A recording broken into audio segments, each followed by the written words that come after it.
বন্ধুরা, সামান্য একটা তেজপাতার মধ্যে ৫-৬টা লবঙ্গ আর ছোট্ট এক টুকরো যদি তোমরা কর্পূর রাখো, দেখবে একটা বড় সড়ো কামাল হবে।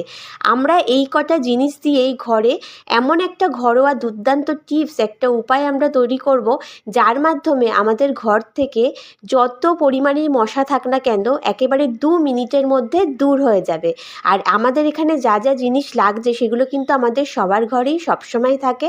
সেটা হচ্ছে একটা তেজপাতা, কর্পূর, লবঙ্গ আর একটা মাটির প্রদীপ। মাটির প্রদীপ না থাকলে তোমরা যে কোনো পাত্রে এই কাজটা করে নিতে পারো।